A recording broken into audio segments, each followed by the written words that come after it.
My question is to the Minister of Small Business. It's Small Business Week, which is always a great opportunity to recognize the dedication of the hardworking people running the local businesses that are the lifeblood of our communities.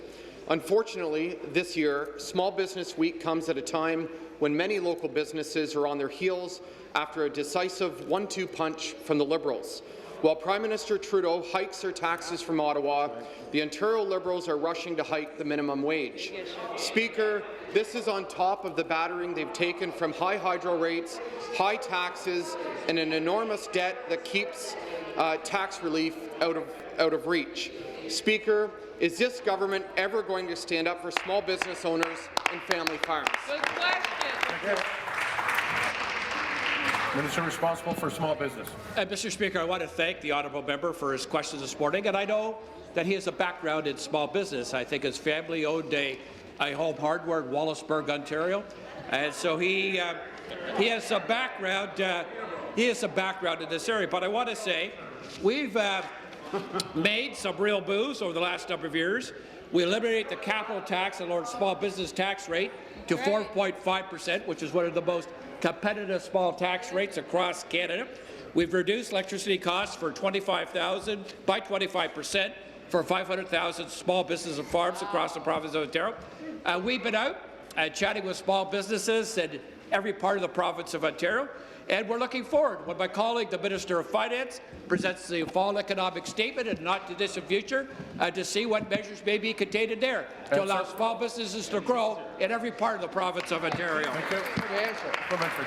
Mr. Speaker, back to the Minister. The families running the businesses on Main Street, Ontario, don't want to hear a bunch of political jargon from this Liberal government.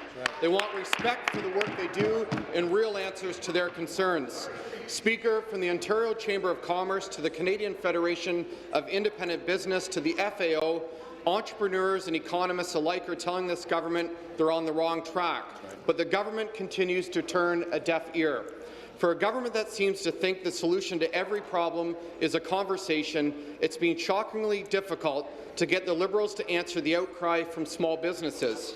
You hear it, Mr. Speaker, in coffee shops, town halls and constituency offices.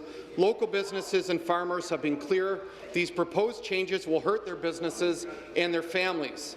Speaker, how can this government continue to insist they know better than small business owners, economists, and even their own FAO? Thank you. Minister. Well, Mr. Speaker, I want to thank the member for his question. It is supplementary, and in fact, I've been going, visiting chambers right across the province of Ontario, and let me tell you, both my local Chamber of Commerce in Peterborough and the Ontario Chamber provided us with valuable analysis and options that we're working to look at. As we say, that when it comes to what measures we may look at down the road, we're leaving no stone unturned, and everything is on the table according to what options we look at.